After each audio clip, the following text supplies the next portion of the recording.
Halo teman-teman, selamat datang di channel Pucin Novel Audio. Jangan lupa subscribe ya. Terima kasih. Episode 7. Listrik mati, otomatis air juga mati. Sedangkan Angga juga baru beres membuat batu bata dan tubuh sekaligus pakaiannya masih sangat kotor. Dengan perasaan dongkol, apalagi keadaan kontrakan juga kembali seperti kapal pecah setelah susah payah ia rapikan, pria itu terpaksa membersihkan diri di luar rumah. Sekitar pukul 12 malam, Angga menjadikan toilet umum di belakang ruko Arum sebagai tujuan sekaligus tempatnya mandi, membersihkan diri. Selesai mandi, Angga malah terpaku pada keadaan ruko Arum yang tertutup rapat. Arum lagi ngapain? Ya, dia sama sekali enggak ngabarin.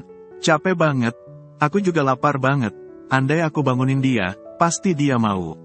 Selama ini kan, hanya dia yang sabar urusin aku. Bentar, deh, Arum kan belum minta rujuk apalagi memohon agar aku mencabut talakku. Batin Angga dan memang kelaparan karena kini pun, perutnya sangat berisik. Ya sudah deh, mending aku hubungi Septi saja. Tapi bentar, yang ada malah nanti digerebek, pikir Angga lagi. Tak beda dengan malam kemarin. Malam ini pun Angga tidur sambil menahan lapar dan itu di tempat tidurnya yang kembali dihuni Dava dan kedua adiknya. Namun karena ketiga bocah itu tak mau diam walau sedang tidur, tubuh Angga yang tak sebesar ketiganya langsung menggelinding jatuh hanya karena satu kali tendangan. Karenanya, dengan berat hati, Angga kembali mengalat tidur di lantai yang dihiasi sobekan kertas maupun alat tulis yang tercecer. Suasana pagi menuju siang yang masih sama. Suasana ramai khas pasar di salah satu kecamatan yang masih menjadi bagian dari Kabupaten Cilacap, Jawa Tengah. Namun dari semua aktivitas, lalu lalang mereka yang lewat dan menjadikan warung makan Arum jalan hanya karena pintu depan sekaligus belakang ruko mungil tersebut terbuka lebar, menjadi gangguan tersendiri untuk Arum yang sedang sibuk mengurus segala sesuatunya sendiri. Iya, jika mereka permisi bahkan sekadar untuk basa-basi. Kadang hadirnya mereka yang membuat warung makin sempit juga mengganggu pembeli di warung. Tak jarang, ada saja yang tak jadi beli lantaran sempitnya warung membuat mereka harus mengantre.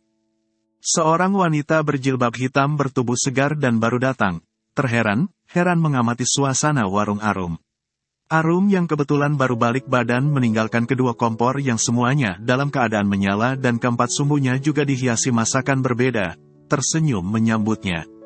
Itu Ibu Ine selaku pemilik ruko yang Arum sewa. Loh, Mbak Arum masih jualan, ujar Ibu Ine masih heran. Tak sedikit pun merasa curiga, Arum tetap memasang wajah ceria, meski sebenarnya, wanita itu sudah merasa sangat lelah karena sepagi ini saja sudah berhasil menjual 4 kilo nasi lengkap dengan aneka lauk maupun sayur, dan semua itu dikerjakan sendiri dari dini hari tadi. Iya, Bu Ine, alhamdulillah ini masih jualan. Ibu Ine apa kabar? Ini mau borong apa bagaimana? Balas Arum sambil membawa satu loyang entok rica. Ia melewati wanita berkulit putih yang masih tampak kebingungan mengamatinya.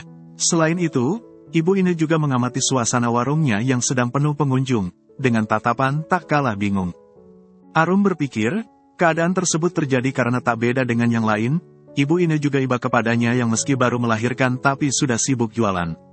Ia menoleh dan mendapati wanita rapi itu berjalan agak cepat mendekatinya. Mbak Arum, ini saya minta maaf banget. Ya, maaf lahir batin kalau saya salah. Ibu Ine kok bilang begitu? Memangnya ada apa? Balas Arum sembari menaruh satu loyang entok rica di etalase. Jujur, firasat Arum sudah langsung buruk terlebih tanggapan Ibu Ine seolah tidak enak hati kepadanya. Wanita berusia di awal kepala 4 tersebut tampak sangat gelisah. Iya, Mbak Arum, saya benar-benar minta maaf. Tapi gimana, ya, kan kemarin uangnya sudah diambil, katanya enggak jadi perpanjangan, soalnya uangnya mau buat biaya pengobatan Mbak Arum. Mendengar penjelasan dari Ibu Ine barusan, jantung Arum sudah langsung berdetak sangat kencang. Maaf Ibu Ine, maksud Ibu Ine bagaimana? Namun jujur, otak sekaligus ingatan Arum sudah langsung kepikiran perihal uang Angga yang beberapa hari lalu ia pergoki dalam jumlah sangat banyak. Ketika pria itu datang menyusul Septi dan sampai makan romantis di sana. Ya iya, Mbak, kata suami Mbak Arum, setelah Mbak melahirkan, Mbak pendarahan hebat. Bayi kalian katanya juga kritis. Kalian sampai dirujuk ke Banyumas dan butuh banyak biaya. Makanya suami Mbak sampai minta semua uang yang Mbak setorkan buat bayar perpanjang kontrak itu. Dan saya sudah kasih semuanya. Ini saya juga sangat bingung. Kok Mbak beneran masih jualan? Sedangkan penyewa ruko yang baru sudah siap menempati hari ini juga, jelas Ibu Ine dan terus terngiang-ngiang dalam benak sekaligus ingatan Arum. Ucapan yang juga membuat Arum berlari kencang hingga membuat luka jahitan di jalan lahirnya terasa sangat ngilu. Berderai air mata, Arum memasuki bank tempat Angga bekerja dan kebetulan sedang ramai-ramainya. Pedih, sesak, benar-benar sangat sakit. Arum sungguh tak bisa menggambarkan perasaannya saat ini. Di seberang meja pendaftaran, Arum mendapati Fajar yang awalnya tersenyum kepadanya, tapi wajah pria itu langsung berubah menjadi dipenuhi keseriusan sekaligus kekhawatiran. Sementara dari ruang dalam dan dipisahkan oleh pintu kaca, Arum mendapati Angga yang melangkah keluar dengan agak buru-buru sambil membawa setumpuk berkas. Ketika akhirnya mantan suaminya itu keluar, tanpa pikir panjang Arum langsung menghantamkan taflon besar yang wanita itu pegang menggunakan kedua tangan, sekuat tenaga pada wajah Angga. Sontak, apa yang Arum lakukan dan sukses membuat Angga yang awalnya tidak menyadari keberadaan Arum, menjadi pusat perhatian. Angga sampai terpental dan berakhir terbanting ke lantai setelah sebelumnya juga sempat sempoyongan. Sementara berkas yang awalnya Angga pegang menggunakan kedua tangan, berhamburan, beterbangan dan sebagiannya sampai menghujani meja teller keberadaan Fajar. Tega kamu, Mas, emosional dan masih berderai air mata, suara lantang sekaligus bergetar Arum berhasil mengguncang suasana di sana. Semuanya kompak berdiri, berkerumun dan menatap ngeri apa yang terjadi. Satpam yang awalnya berdiri di sebelah pintu masuk, buru-buru masuk sekaligus menghampiri. Mbak Arum, Satpam tersebut langsung berusaha melakukan pendekatan kepada Arum. Jangan ikut campur, Arum menatap marah sang Satpam. Biarkan saya menuntut keadilan. Biar semua yang di sini tahu kelakuan pria ini. Kemudian fokus Arum kembali pada Angga yang masih meringkuk sambil meringis kesakitan di lantai. Tak ada yang berani mendekat apalagi menolong Angga, terlebih mereka juga tahu masalah pribadi Angga dan Arum yang memang telanjur tersebar. Masalah yang juga masih menjadi gosip hangat di lingkungan kerja mereka, sampai hari ini. Mana bosmu? Panggil bosmu, biar dia tahu kelakuan busukmu. Bisanya kamu mencuri uangku, Mas. Bisa-bisanya kamu mengambil uang pembayaran perpanjangan kontrak ruko dan menjadikan kesehatanku sekaligus kesehatan Aidan yang kamu katakan kritis sebagai alasan. Bisa-bisanya kamu merampas uang hasil keringatku. Bisa-bisanya kamu mengambil hak Aidan yang bahkan kamu buang sejak lahir karena sejak Aidan lahir, seperak pun kamu enggak kasih ke dia yang jelas-jelas darah daging kamu. Arum mengakhiri ucapannya sambil memukuli punggung Angga di tengah air matanya yang makin tak berujung. Kamu boleh saja menikah lagi. Kamu boleh saja membuangku bahkan membuang Aidan darah daging kamu sendiri. Kamu bahkan boleh memfitnahku sesuka hati. Tapi bukan berarti kamu bisa seenaknya merampas uangku. Itu hakku. Itu hak Aidan. Kalau aku kehilangan ruko warungku, aku dan Aidan makan apa? Aku dan Aidan tinggal di mana? Sekarang kamu berdiri. Berdiri dan kembalikan uangku. Aku mau uangku sekarang juga. Angga yang masih meringkuk, susah payah bangun. Pria itu sibuk meringis karena hidung dan sebagian wajahnya saja langsung lebam cenderung gosong akibat hantaman taflon. Balikin uangku, cepat. Balikin dan urus buat pembayaran perpanjangan kontrak pokoknya aku enggak mau tahu. Jangan banyak alasan, Mas. Pokoknya aku enggak mau tahu. Karena kalau kamu sampai enggak bisa balikin uang itu dan mengurusnya ke Bu Ine, sekarang juga aku arak kamu ke polsek sebelah.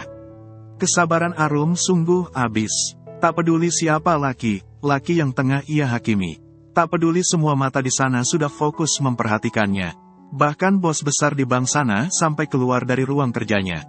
Yang penting uangnya kembali dalam keadaan utuh dan langsung diproses ke Ibu Ine agar Arum tak kehilangan tempat tinggal sekaligus tempatnya mengais rezeki.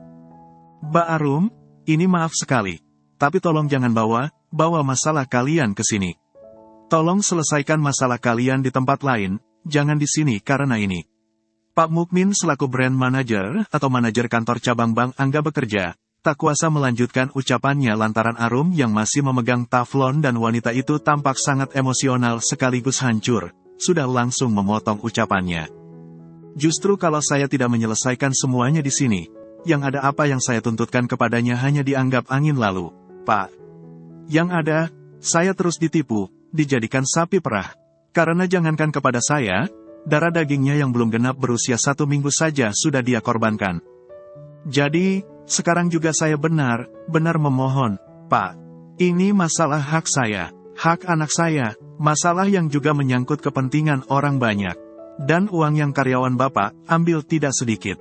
Saya mohon bantuan Bapak karena saya yakin, daripada ke yang lain, dia jauh lebih takut kepada Bapak karena Bapak atasannya. Karena Ibu Ine sudah sampai menyusul, Arum sengaja memanggilnya. Berbeda dengan Arum yang meluapkan emosinya melalui ucapan lantang meski terdengar bergetar dan itu karena emosi yang ditahan, Ibu Ine tampak ragu bahkan takut. Namun, akhirnya meski sampai gelagapan sekaligus kerap menjeda ucapannya, wanita pemilik ruko yang Arum sewa itu menyelesaikan penjelasannya. Angga terbukti bersalah karena Ibu Ine sampai membawa surat serah terima uang yang disepakati oleh keduanya. Surat tersebut ditandatangani oleh Ibu Ine dan Angga di atas materai. Juga, alasan Ibu Ine sampai membawa surat tersebut karena untuk bukti setelah penyewa baru mengabarkan padanya, bahwa ruko yang disewakan masih ditempati penjual nasi rames yang tidaklah lain Arum. Semuanya kompak menghela napas bahkan mengelus dada sesaat setelah mendengar ulah Angga yang memang sudah langsung menghentikan semua aktivitas pekerjaan di sana. Termasuk juga Pak Mukmin yang sampai istighfar menegur Angga sang bawahan. Angga yang merasa sangat malu bahkan sampai mati pun pria itu yakin dirinya akan tetap merasakannya, menatap Arum dengan tatapan memohon. Aku mohon jangan begini, kita selesaikan di luar, lirihnya sembari meraih sebelah tangan Arum, tapi dengan cekatan, wanita itu langsung menyingkirkan tahanan tangannya. Arum mundur 1 langkah, sengaja menjaga jarak dari Angga. Telanjur jijik ia pada kelakuan Angga yang tak beda dengan keluarga pria itu. Cukup kembalikan uangku dan setorkan ke Ibu Ine. Sekarang, benar sekarang juga, tegasnya masih menatap marah Angga yang tampak jelas tak hanya malu, tapi juga ketakutan. Sumpah ya, ternyata Arum sebuas ini. Lebih buas dari yang Angga ceritakan. Singa di hutan saja pasti kalah. Batin Fajar yang diam deg-degan karena biar bagaimanapun, ia andil dalam setiap keputusan sekaligus hal yang Angga lakukan karena ia merupakan si pemberi saran yang haus pengakuan bahwa dirinya hebat. Sampai detik ini setelah Arum menghajar Angga di hadapan banyak orang, Fajar hanya berani menyaksikannya melalui lirikan. Sebab jangankan menolong Angga, sekadar bernapas saja, jika ia tidak lupa, ia malah menjadi kerap menahan napasnya. Ia sengaja abai, seolah memang tidak ada hubungan spesial antara dirinya dan Angga. Kalau memang enggak bisa balikin uangnya hari ini juga, sudah langsung pecat saja, Pak Manajer. Tuman, laki kok gitu? Ini masalah kalau sampai diviralin pasti rame. Bisa sampai diundang ke acaranya Om Deddy atau Densu, ucap seorang wanita muda yang sedari awal menyimak sudah ikut emosi. Ujung jilbabnya sampai sudah ia kucek-kucek. Wanita muda yang baru saja berbicara itu duduk di depan Fajar dan kebetulan sedang membuat ATM baru karena ATM lamanya sudah habis masa berlakunya. Fajar langsung mendelik menatap wanita cantik yang berdiri di hadapannya walau awalnya. Jangan habis ini, aku juga ikut terseret, ya. Batin Fajar ketar-ketir. Meski awalnya yang lain hanya diam kebingungan, lama mereka juga ikut bersuara, menuntut agar Angga segera mengembalikan uang Arum. Yang mana kemudian, mereka juga kompak menuntut Pak Mukmin untuk memberhentikan Angga dari sana dengan tidak hormat. Angga ketar-ketir, sudah jatuh, tertimpa tangga, tertimpa runtuhan bangunan bahkan beton pula, itulah gambarannya saat ini. Cepat balikin uangku, tuntut Arum lagi. Pak Angga akan mengembalikan uangnya hari ini, tidak. Jika memang iya, kembalikan sekarang juga. Namun jika tidak, tentu Bapak harus menanggung konsekuensinya. Tolong segera diselesaikan karena saya tidak mau kasus Anda menjadi bumerang untuk bank ini, ucap Pak Mukmin yang memang tak mau bank ia mengais rezeki sampai merasakan dampak dari kasus Angga.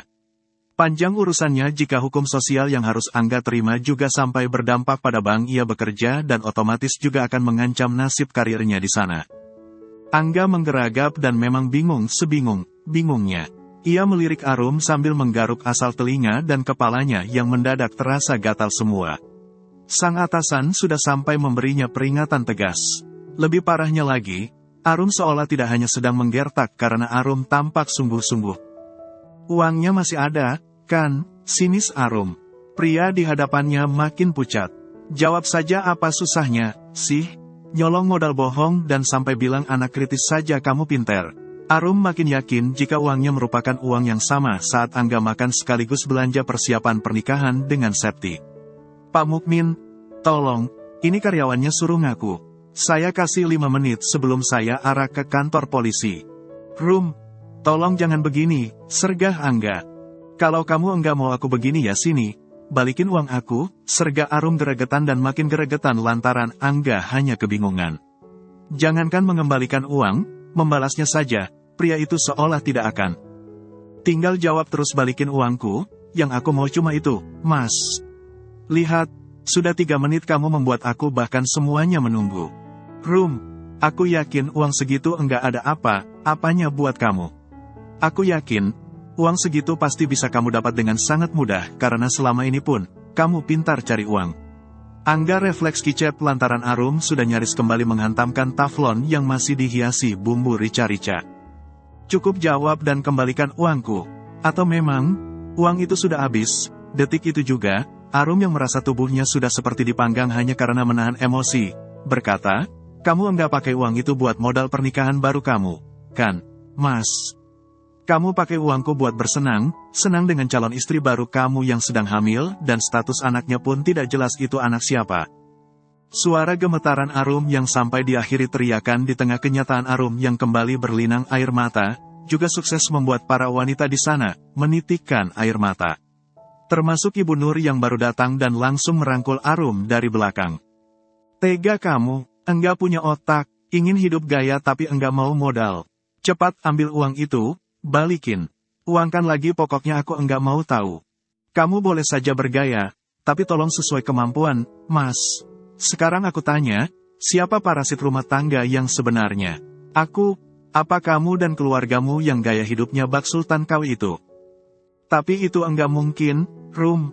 Malu, apa kata mereka sementara aku sudah menjadikannya sebagai mas kawin dan Angga tak kuasa melanjutkan ucapannya karena hantaman sekuat tenaga dari Arum kali ini sukses membuat pria itu sekarat. Namun sekitar 10 menit kemudian, Arum yang meminta bantuan orang pasar, membawa Angga ke kantor polisi menggunakan mobil pickup. Demi menuntut keadilan, demi membuat orang seperti Angga yang sampai detik ini masih sekarat, jera. Dalam diamnya, Arum sadar, keadilan yang ia tuntutkan kepada Angga tak akan banyak memberikan perubahan untuk nasib usaha warung makannya. Karena selain Ibu Ine sudah menyewakan rukonya kepada pihak lain, pihak tersebut juga sudah siap menempati rukonya. Tentunya, Arum juga beribu-ribu persen yakin, uangnya tak mungkin kembali. Andai pun kembali, pasti tidak akan utuh. Memangnya Angga uang dari mana? Memangnya, siapa yang akan membantu Angga? Karena andai Angga punya uang lebih, tentu pria itu tak akan mencuri uang Arum. Juga, meski Angga memiliki saudara banyak, mereka tak lebih dari benalu yang apa-apa hanya ingin diberi sekaligus dilayani tanpa mau melakukan timbal balik. Sebegini berat cobaanku ya Allah. Dianggap parasit oleh pasangan sekaligus keluarga sendiri. Usaha yang aku bangun dari nol pun terancam hanya tinggal kenangan. Sekarang, aku harus bagaimana? Aku harus membawa anakku tinggal di mana? Batin Arum yang tak kuasa menyudahi kesedihan, rasa nelangsa, maupun air matanya. Di depan polisi yang tengah memintai keterangan, Angga yang wajahnya babak belur karena hantaman taflon dari Arum, tengah mengakui perbuatannya. Sementara baru saja, Septi datang ditemani oleh sang mamah yang merupakan guru agama di SMP negeri favorit dan keberadaannya tidak begitu jauh dari kantor polisi. Septi dan sang mamah tampak kebingungan. Keduanya digiring untuk duduk di sebelah Angga. Seorang polisi yang turut mengawasi jalannya penyidikan, langsung mengambilkan kursi untuk Septi dan sang mamah duduk lantaran di sana awalnya hanya ada 2 kursi. 1 kursi untuk Angga, satunya lagi untuk Arum. Bak, katanya kamu sudah enggak ada rasa sama Mas Angga. Terus, ngapain sampai begini? Mas Angga babak belur, dan kalian pun sampai membawa kasus kalian ke polisi, cibir Septi. Kamu kalau mau ceramah, nanti pasti aku sediakan TOAK sekaligus tempat khusus. Namun sekarang, kembalikan uang aku. 30 juta. 30 juta benar, benar wajib utuh, tegas Arum sambil bersedekap. Saking muaknya kepada Angga, ia sampai memilih duduk sangat jauh. Ia memilih duduk di sebelah pintu masuk ruangan tersebut. Septi kebingungan, kembali memasang wajah bayi, seolah dirinya benar polos tak berdosa. Tatapannya berhenti kepada Angga. Wajah yang baginya tampan itu bonyok tak berupa. Wajah tersebut berwarna ungu layaknya warna favoritnya. Mas, liris Septi yang memang belum tahu duduk perkara sekaligus alasan ia sampai diundang ke sana.